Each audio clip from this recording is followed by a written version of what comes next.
Hello, and welcome to another episode of the Studio 78 podcast. I am your host, Nache from NacheSnow.com. Welcome, my friends. You guys are going to love my guest today, Ashley and Michelle. They are the founders of Wanderlust Aesthetic Design Studio. Their work is so beautiful. You need to go over to their website, which is wanderlustaesthetic.com. Check them out. Gorgeous. Okay, so before I get into their story and how they built their brand, few housekeeping things. One, I have a new Skillshare course out on Milanote. So if you are thinking about investing in Milanote to do some vision boarding, which is great, you could use it for business or personal use. I have a step-by-step class over at Skillshare. If you go over to nachesnow.com/Skillshare, it'll take you right over to my teacher section. And I plan to put out some more classes. Also, don't forget to check me out on dreamsplansideas.com for the Life Cleanse Journal. And I also have some other digital goodies over there. All right.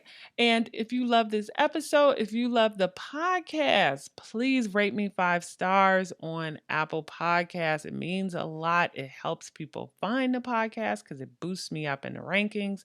And please do the same on Spotify or wherever you might be listening.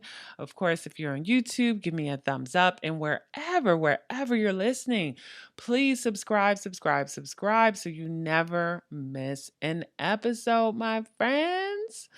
Okay, so let's get back to Wanderlust Aesthetic Design Studio. Amazing. Okay, Ashley and Michelle are the founders.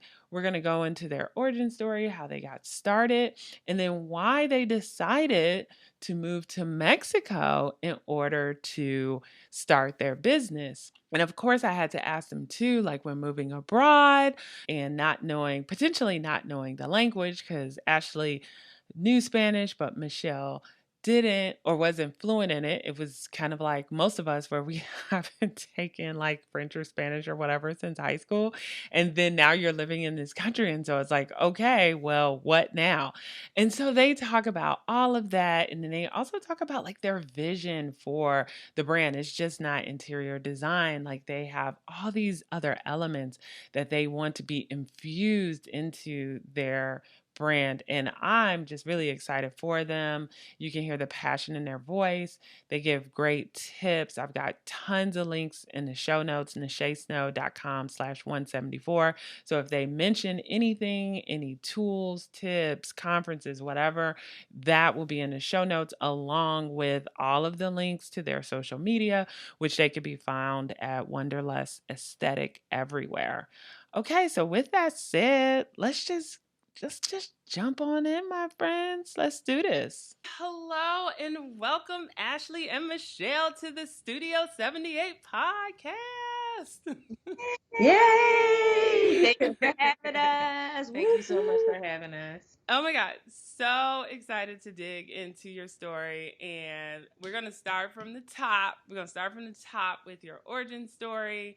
If you guys could just tell us just a little bit about your background. I actually started in the public health space. I went to undergrad for biology and philosophy, and I was in the public health space for a little under 10 years. And about 8 years into it, I had not a meltdown or like just hit a roadblock. I was a senior data analyst. I was staring at spreadsheets and databases all day. And I was given this book, and to this day, I still can't remember who gave me this book, but it was called The Artist's Way by Julia Cameron. It's a 12-week long creative, like spiritual creative workshop. And at the end of those 12 weeks, it was very transformative for me. And I still use some of the tools that she gave us to this day, like morning pages, for example. And by the end of those 12 weeks, I just had an awakening, and I was like, oh my gosh, like I love interior design and this is what I want to go with. And my Virgo self was immediate. I need to go to school for this. I went to school for biology and I need to have some type of degree experience in order to really step into it. And the way the universe works, as soon as you figure out what your purpose is and you start to point towards it, it immediately just starts to drop berries everywhere for you. Everywhere. Everywhere. And so I want to say I finished that workshop. I don't know. It was like the end of July, beginning of August, and I had less than 2 weeks to sign up. I just was like, I Googled courses in the area, and I had less than 2 weeks to sign up for an interior design program, and it was an associate's degree program, since that was all I really needed, since I already had my bachelor's. And so everything just lined up, and then I did the coursework. My job at the time paid for me to go to school. Allowed me to switch my schedule around to do the internships. I did internships in Delaware, Philadelphia. I did an internship in New York. And then after Michelle got a really huge contract in Oakland, we decided to move to Oakland. A designer friend I knew in DC let me know that a designer in Oakland was looking for an interior designer full time. And we hit it off. And I got that job within 3 weeks of us deciding that we were moving to Oakland. So about my dive into interior design was just nothing but serendipity. Like the universe was like, just, okay, girl, we moving, we shaking, we're going here, we're going here. Even my New York internship, that was another mover or shaker. I didn't think that I would be able to move up to New York for a month and a half, and my job allowed that. But just the people around me, the way that, like I said, I keep saying universe. I've said universe like 5 times, but it's just all around us and it's very intentional. And as soon as you scream out, like, I'm serious, you're like, oh, okay, this is what we're going to do. This is how we're going to line things up. And so that's my story from then to now. And how about you, Michelle? So, origin stories. Extremely interesting. I do want to say, to Ashley's point, everything for us since the inception of our even meeting has been, we kind of a motto, like, if it doesn't flow, then it's not, because everything that we do happens in a flow. And now, granted, things can be challenging. That's a part of life. But if it feels wrong, or if it just starts and stops or whatever, it's just not for us. We have been in such a flow, like, even since we met. And so my origin story, so I'm now over 40. So I've lived a few iterations of life. Give you the origin story that got me to this point here. Yeah. So in 2016, I started working with a co-working space called Impact Hub Baltimore. And I built the events department. And so I also ran a open mic in Baltimore for 14 years. Oh, wow. Called Be Free Fridays. And so I am a performance artist and host and MC and facilitator and moderator. But in all of that, it's a one-line thing that I do. I like to curate space and activate the people in them. Work I did with Impact Hub Baltimore, I became a community engagement specialist. And by the time I left, I started out as the event coordinator. By the time I left, I was the director of community engagement. And when I decided to leave, really after I hosted a really large festival called Summit, and I'd done it already maybe 2 or 3 times. And I was like, I really have to, there's a quote in a movie, I can't remember what the movie is right now, but there's a quote where he says, Superman is Superman all the time. He chooses to be. I like that. At home, because I was already feeling like I'd done years of touring as a poet. I've done all these things, leave, come back, and then I always put my glasses back on. And I left and hosted the main stage of this festival. It was huge. It's just a big endeavor. And I came back and I was like, you know what? I got to stop putting on these glasses. And so I shifted. I told Ashley, I was like, I'm leaving this job. I don't actually know what I'm going to do next. Maybe just back into my art full time. I'm not sure. So if I got a call from Impact Hub Oakland and they said, hey, can you come do what you did there and co-lead this space? And that's the big contract that Ashley is referring to. And I came back and I said to her, at the time we're dating. And I said to her, I got to go to California. I got to move. And she said, oh, we got to move? I said, oh, we got to move. And then she put her feelers out. Then that started her part of that story. Mm-hmm. And she also had something lined up. And for me, it was like, yes, I'll come, but you'll be contracting with my company, which is Brown and Healthy, another company that I run. So I won't be working for you. I'll be working with you. And so we went to and did that work up until the pandemic hit. And so this was 2019, September, and then pandemic hit March 2020, which was it was great for me in a sense of being like, okay, co-working and events and community engagement in this capacity is not working now. How can I really shift into the strategy operations space that I'm really great at? And I started to really develop the idea of moving CEOs and executive directors from the weeds to the flow and helping businesses and nonprofits like get from this model of, and this is one of the things I did at Impact Hub Baltimore, was like, how can we create spheres where it's not just directly reporting to the CEO or director? How can we strategize and not even just flatten it? Because I don't necessarily think that those types of model organizations work when you push a business forward, like a system. There needs to be a space where everyone's not just reporting to one person, where that person can be like moving them from the weeds to the flow, where they can be a CEO, where they can be an ED, where they can actually do the fundraising, where they can make the connections. Like those types of things are imperative to those roles. And how can we macro strategize that and then work with I don't like middle management, but work with the directors and the people who are coming in to really strategize with the teams. So that's the kind of work that I've been doing for the last 5-6 years. And so when we decided to launch our firm, this is where my role as CEO comes in, because of this experience that I have with that, and her role as the creative director comes in with her experience. Wow. So first of all, let me just say kudos to you guys for moving to the East Coast to the West Coast, because that's the big decision, right? To pack up all your stuff and essentially start from scratch. And so that takes guts, first off. But so you get to Oakland, you're like settling in, things are like falling into place. But how do you guys get together and say, you know what?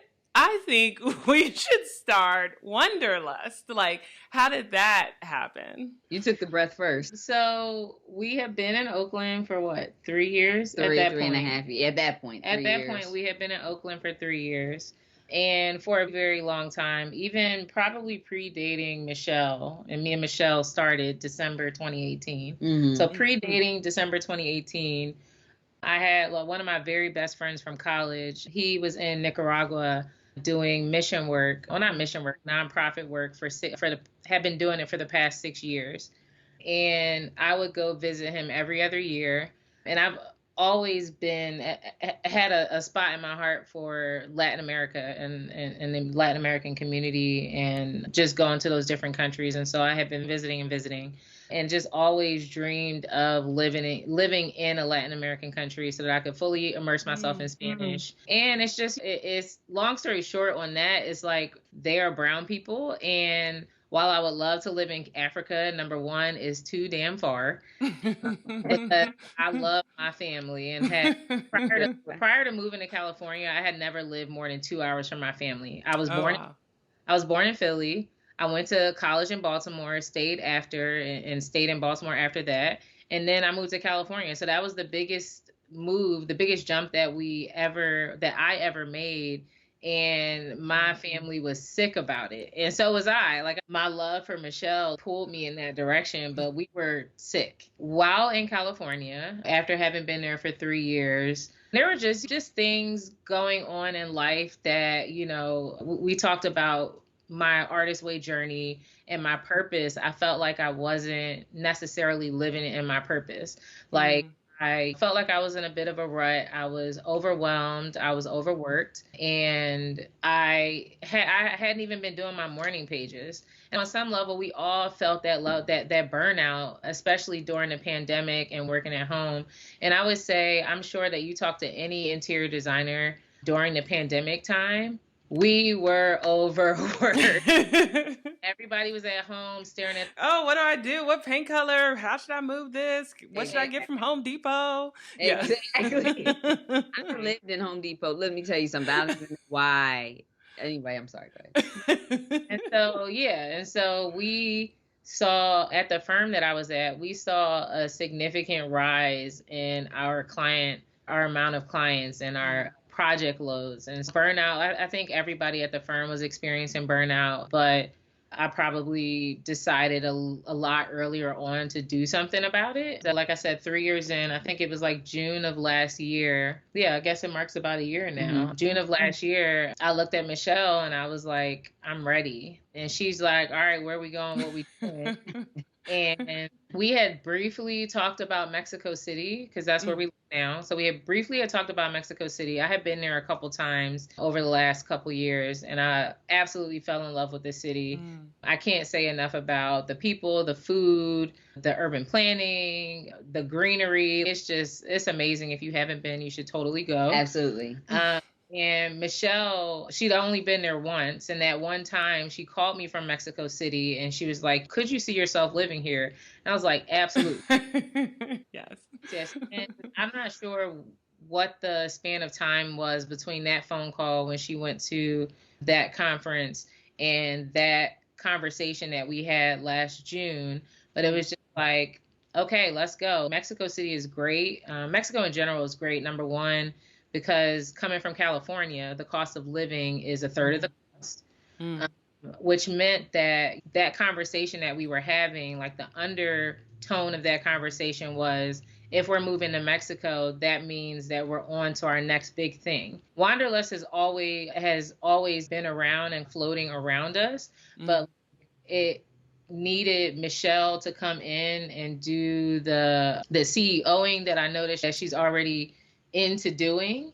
And it also allowed me to not have to think or look or really be about business, because that is not my and that is all Michelle can operation and finance and all of those things that create a business. Like unfortunately, I am like solely, even though I was facing spreadsheets and databases and all those things, and I love systems, I love anything else that has business. And so she is like my perfect match when it comes to creating this studio.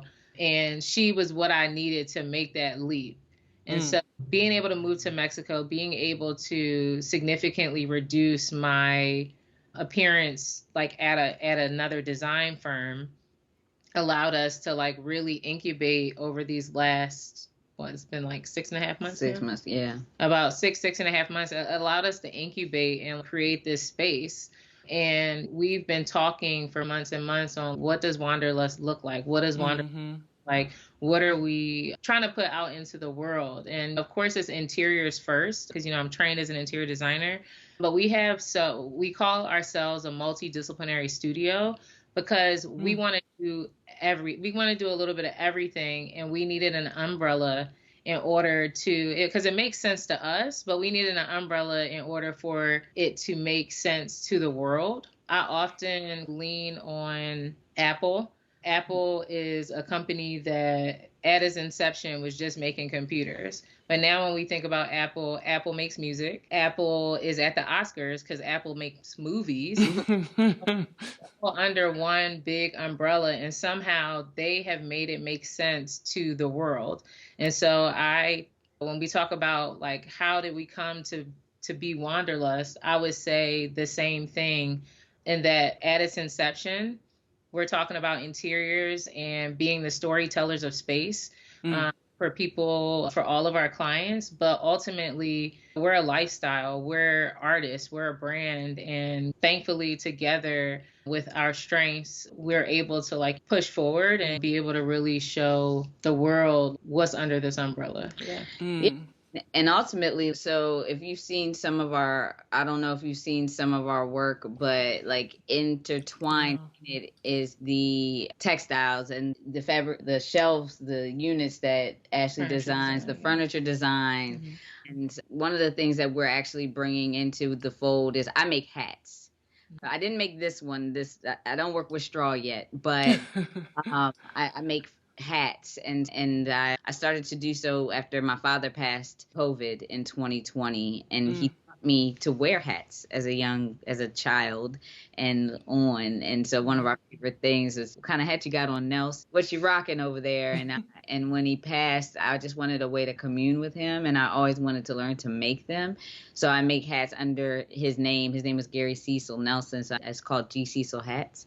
Wearable art made in my father's name. Yeah. So what's interesting about hats too is like you see people use that literally as art too on the wall. Exactly. That's why I call it wearable art. It's very much an artistic endeavor and just a passion project. But it also speaks to that kind, like you said, in homes. I've seen so many people just use it as a part of the aesthetic and Wanderlust Aesthetic. Just looking at different ways to approach bringing personality and excitement into people's safest spaces, and just thinking even off of the pandemic about how transformative it actually is to incubate and to be in an oasis kind of space. And I think people are one extreme or the other right now. Either they are outside or they are like, I really like it inside.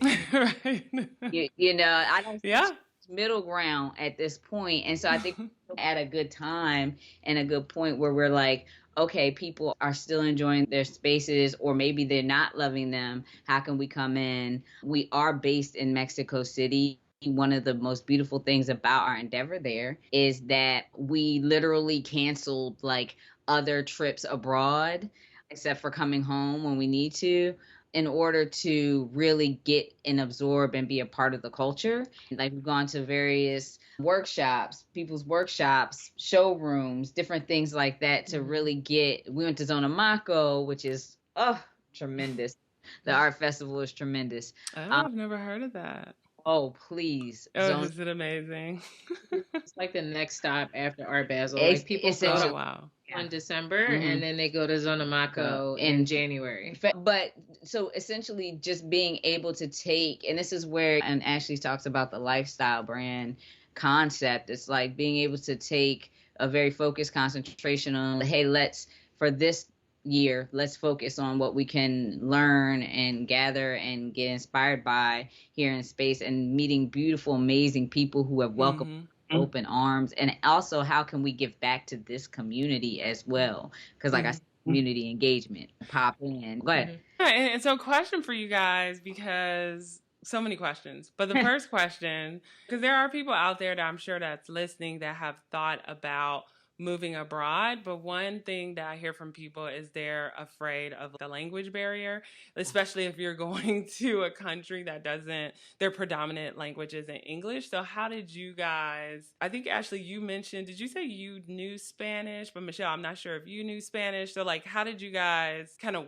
work that out? So I have essentially been learning Spanish in American schools.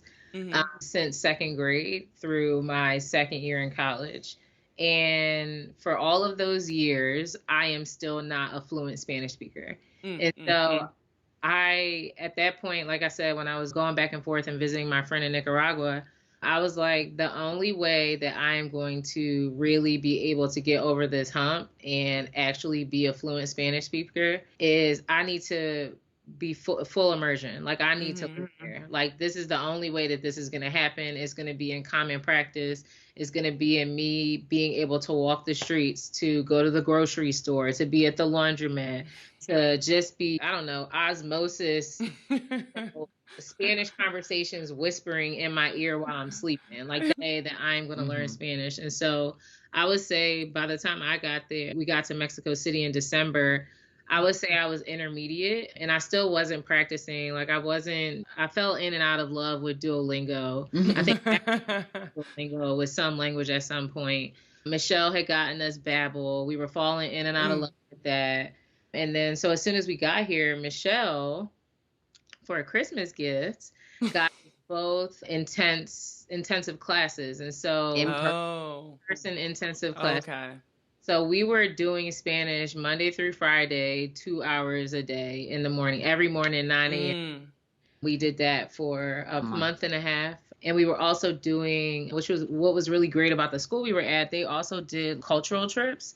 And so we were visiting museums with this professor. He had a master's degree in history, right? Young guy, too. Yeah, young guy, master's degree in history. And he was taking us, we just had such a different outlook as we went to each museum, like all of the undertones. You can read as much as you want of the placards all over museums and stuff, but when you have a person who is excited, he was telling us about stuff, telling us the craziest stuff. Things we see every day that we might attribute to Mexican culture, but you're like, oh, you don't actually know what really happened with that. But you guys fully immersed yourself, like, okay, we are committing to this. We're going to speak the language. Yeah, and also for me, like the last time I had taken Spanish, I was in the 10th and 11th grade, and that was 1995 and 1996. So I was like, yeah, I got nothing. And so we were at varying levels, but for me, I was like, I do not want to have to depend on Ashley to speak for me or I don't want to get comfortable with that. So we did that, and just based on learning styles and stuff, it was like, okay, it worked out pretty well to get us started. And now we use another app called Pimsleur. We use Pimsleur. Pimsleur, and for me, it's very good. It's listen and repeat. And because at this point, 6 months in, I can understand pretty well. I just get choked up as a poet and a professional. Like, I love language. I get choked up and I get scared to say it out loud. Literally while I'm walking to the gym. It's 15 minutes to the gym. It's 15 minutes back. It's a 30-minute lesson. I take it while I'm walking down the street to the gym, which means it's automated, and I have to think while I'm walk and chew gum type of thing. And it's very helpful to learn it that way. So it's a better tool for me. And I'm way more conversant. I feel so much more confident. And I've only been using it for maybe 3 weeks now. And I feel like leaps and bounds better. Like it's clicking. And everything you guys like mentioned, all the different apps, I'll make sure to link them in the show notes just in case people want to start practicing. So curious for Wanderlust, once you guys moved to Mexico City, you had jobs already, right? And what did that transition look like? Are you still like operating Wanderlust and figuring things out, but still dipping your toe in like the roles that you had before? Or have you guys said, nope, we are now all in Wanderlust? Like we're fully, engaged. So what I would say to that is, as we started, it's a full circle moment. The universe, right? One of my favorite books is The Alchemist. And it says in it, once you set something forward in the universe, it conspires. It does everything in its power to conspire to make it happen. And I'm paraphrasing, but that's one of the major tenets of the piece. And so the instant we launch and we're getting a lot of energy and wonderfulness, people are like, oh, this is great, bop. I would say maybe a month into it, like we both were pushed into it in a deep way. Like we were trying to have one leg in, one leg out.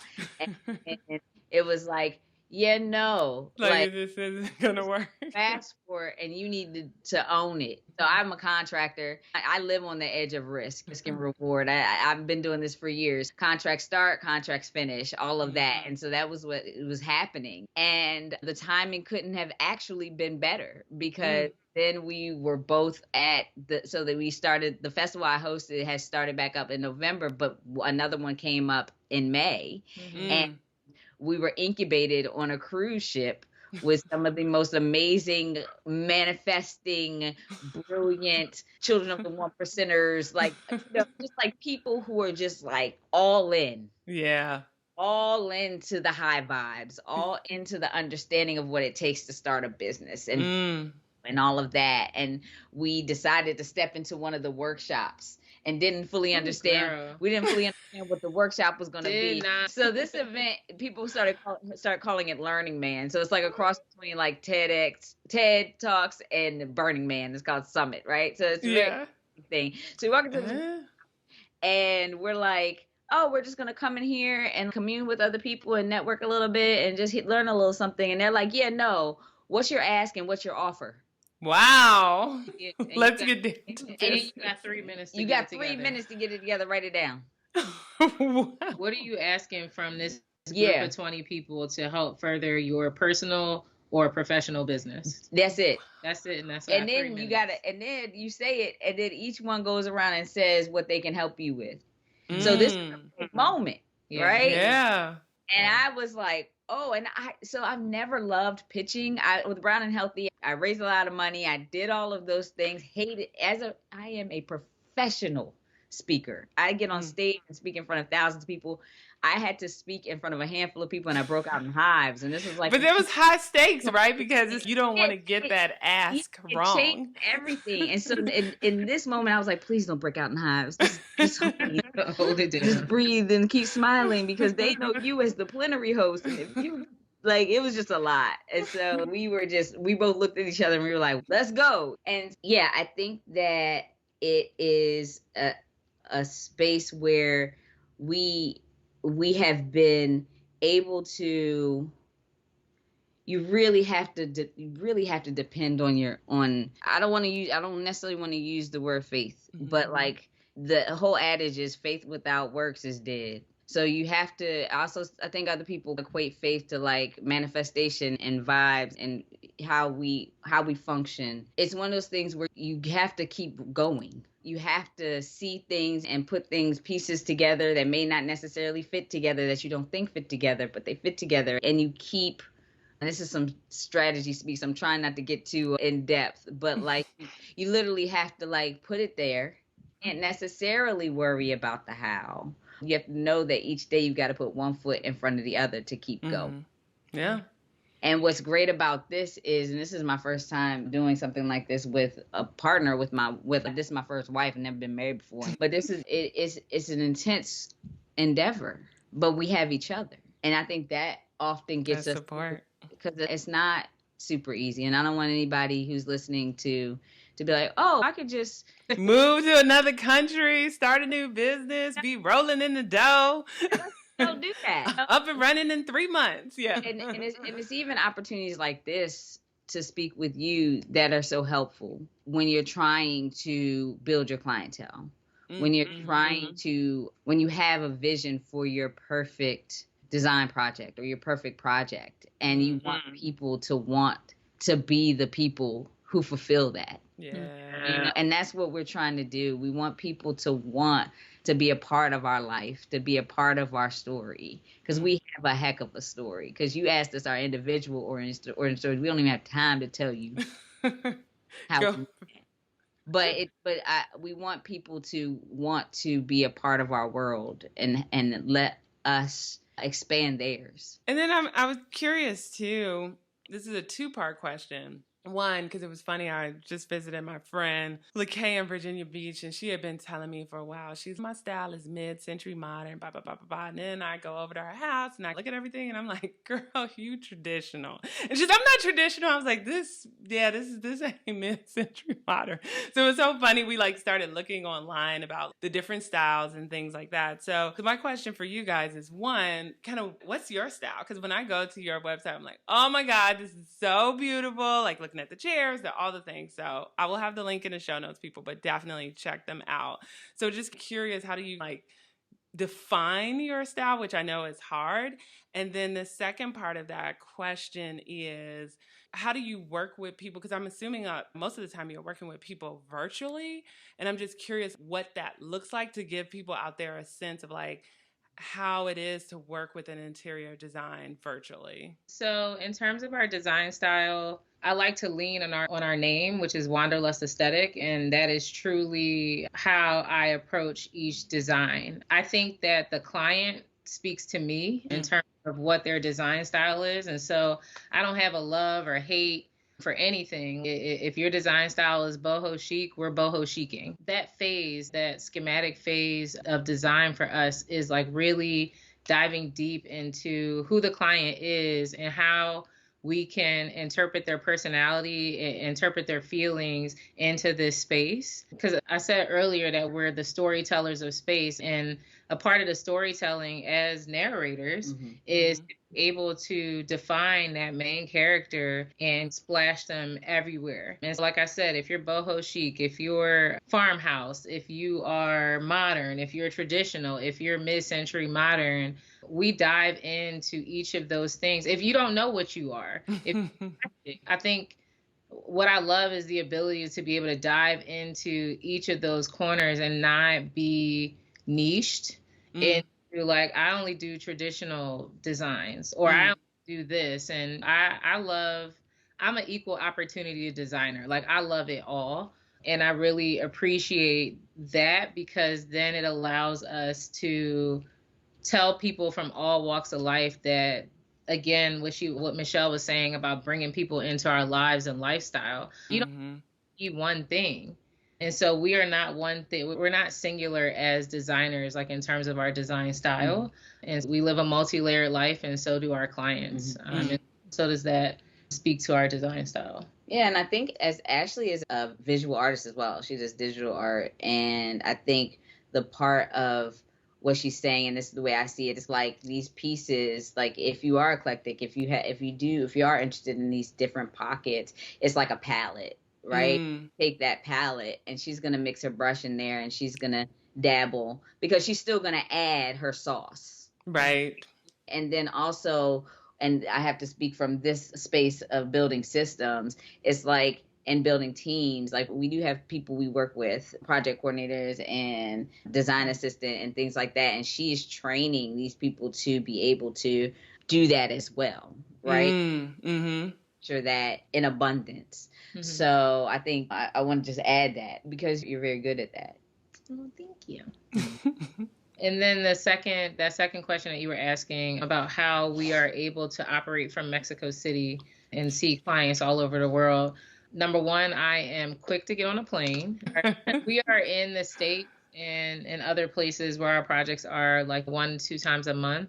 So the way that we have set up our firm is having project managers in many different areas, a lot of the major areas. And so even if we are not on site day to day, especially for those major construction projects, we have project managers who are degreed and fully capable and vetted that will be at the projects on a day-to-day basis as needed in order to implement our designs. But as far as the design itself, I can design from anywhere. And I think that by us living in a different space and being able to travel and collect these things, we are bringing even more richness into our designs and into our clients' homes. We're so connected over social media nowadays, and just through media in general, that it's just nice to continue to bring that global feeling into our client spaces, to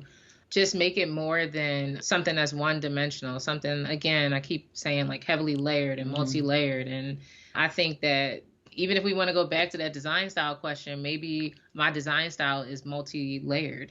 Multi-dimensional. Yeah, multi-dimensional. Right. Create our own design style. Curious.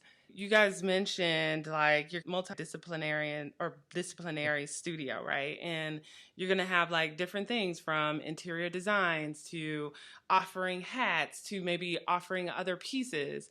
What are some of those other pieces? And are you focusing at this stage only on the interior design, or are you working all those different pieces at once, you know, where you might be, like I see you guys have some beautiful vases, it looks like in the background, right? Are you like also figuring out like what products you're going to sell while you're providing these interior design services? But yeah, what does that look like? That's an excellent question.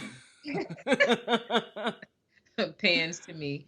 As Michelle hinted at, I'm a digital artist, and so I'm always in my iPad drawing and adding to collections that we hope to start in the next couple months. We are interested in launching textiles. We're interested in launching wallpapers. I'm also doing limited edition prints with my art. But somehow, some way, like I said, being under this large umbrella that is Wanderlust, it's allowing me to do all of these things simultaneously. So even though interiors is our main focus, it has happened in the past, and it is very likely to continue in the future, that another way that we make each and every one of our projects unique with our clients is that those are custom textiles. Those are custom papers. And so, yes, we love the vendors that we use that are already available to the trade, but like sometimes we're using and almost prototyping some of these wallpapers, some of these textiles clients, and then they get that exclusive access, which is just another layer of how our clients are treated in such a special, unique way. And so we're able to do those things simultaneously. And then also I will say, and hopefully the next year or two, we plan to open up a brick and mortar in Mexico. And that will be our flagship, that will be able to display the textiles, the wallpaper, some of my, because I do canvas art as well. So maybe some of my canvas prints are up there. Also, with Michelle's hat making, we'll have a workshop area for her to be able to work on her hats. Nice. Yeah. And we also, even though G Cecil is under our flagship, we have a collaboration between Wanderlust and G Cecil. We're creating a collection together. And so there's just, it's so many things that we can do all at once. And interiors. And something I will say about interiors specifically, based on the burnout that I experienced and that I was coming from, decided together, how many projects are we going to take each year? And then to really be able to focus and dedicate the amount of time that clients need to their project so that it goes off without a hitch. And we're at that number, we're somewhere between 3 to 5 projects, and that's it. And so we aren't at that number right now. We're not at that number right now. If someone out there, we want to hire you guys, it's not, you're like, we're at 5, sorry. Yeah. You're still definitely still hire us, but understand that we respect our clients, we respect their needs from us, and we want to make sure that their needs are fulfilled and not relegated to, I have so many projects, or I have such a heavy workload that I can only really dedicate 5 hours a week to your projects. No, like we really want to be all in. And in order to be all in, I feel like I said that 3 to 5 range is a real sweet spot for us to really dedicate ourselves in the way that we want to, in addition to doing all the other things that we want to do. Like we don't want to, that whole thing, if you do what you love, you'll never work a day in your life.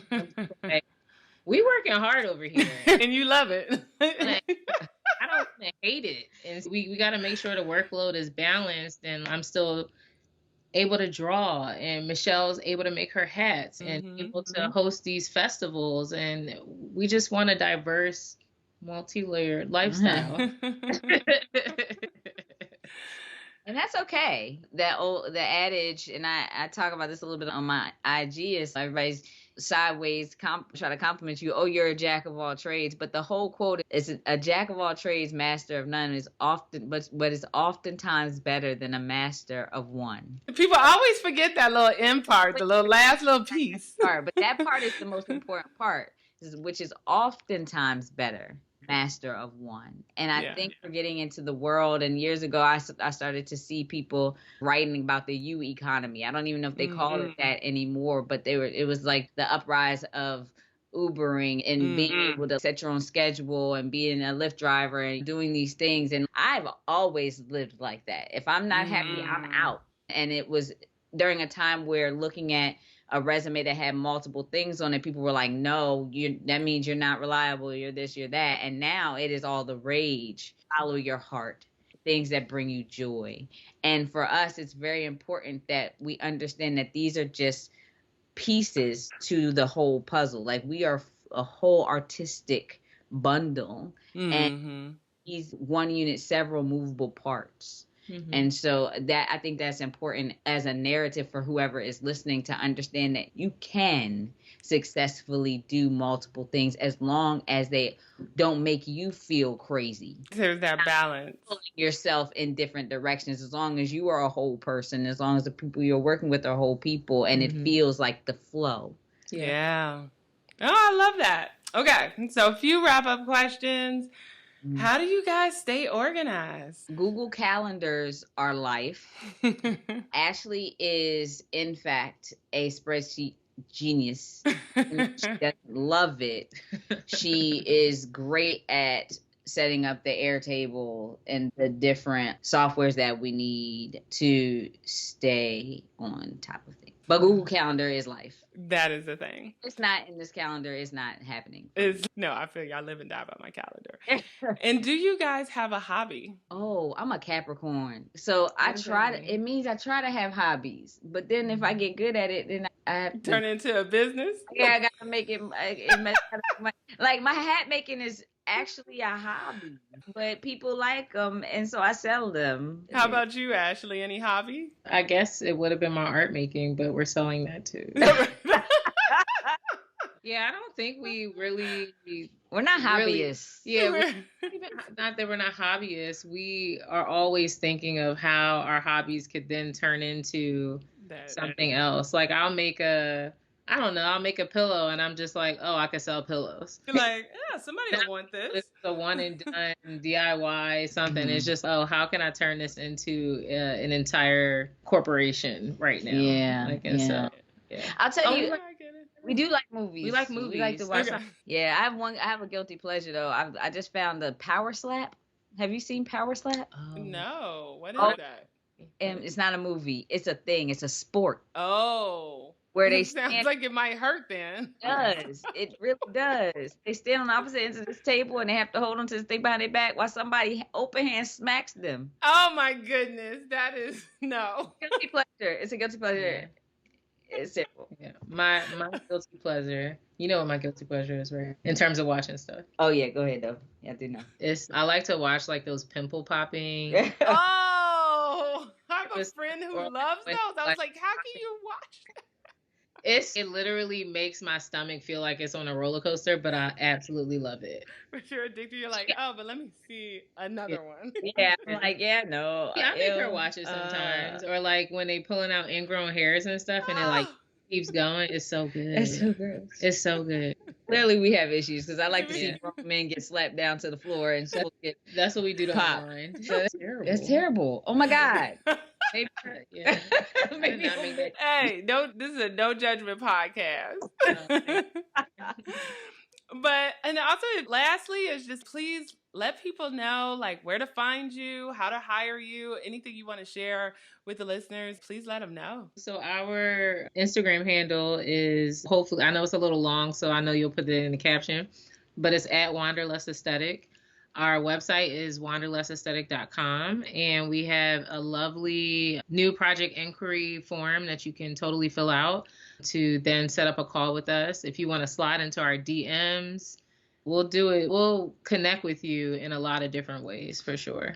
Yes, we're also on LinkedIn, Facebook, everything. You can find us at Wanderlust Aesthetic or Wanderlust Aesthetic Design Studios. And we're really excited to connect with everyone who's listening. I cannot wait to share your story. I cannot wait for people to see your work because it's absolutely gorgeous and I know that they're going to love it. I appreciate you coming on here, sharing all the things and even encouraging people to network, like even I think it's called the summit that you mentioned, because I think sometimes people are apprehensive, like, should I invest or go and do these things? But yeah, you should. So thanks again for coming on. Thank you for having us. We appreciate it. This has been great. Yeah. Yay. I hope you guys enjoyed that episode. There were so many good gems in this episode, but there is one thing that I just want to pull out of this episode, and I would love to have you guys think about it. Michelle paraphrased a quote about Superman and how Superman is always Superman. Even when he puts his glasses on and he becomes Clark Kent, he's still Superman, right? But he's pretending to be like a weaker version of himself. So he's not putting on his best self. And so, question for you, do you feel like sometimes you're putting on your glasses and being Clark Kent instead of being the super person that you are all the time? I don't know. Maybe you are. Maybe you are always Superwoman, Superman, super person. But I know most of us sometimes slip into that Clark Kent role. And maybe it's time that we just took the glasses off and became our best selves and really show people what we're all about.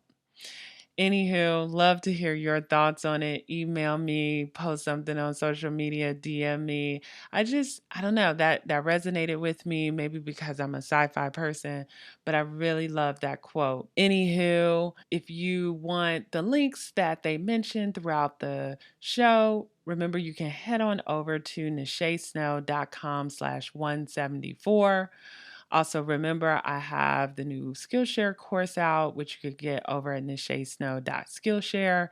And of course, the Life Cleanse Journal, which helps you think about 10 areas of your life. I have it in digital and paperback. You can find that over on my storefront, dreamsplansideas.com. All right, folks. Hope you loved this as much as I did. If you did, please head on over to Apple Podcasts and rate me 5 stars. If you're on Spotify or wherever else, please also rate me 5 stars. If you're on YouTube, please give me a thumbs up. And wherever you're listening, please subscribe. And remember, sharing is caring, my friends. If you think this episode would help someone close to you, please share away.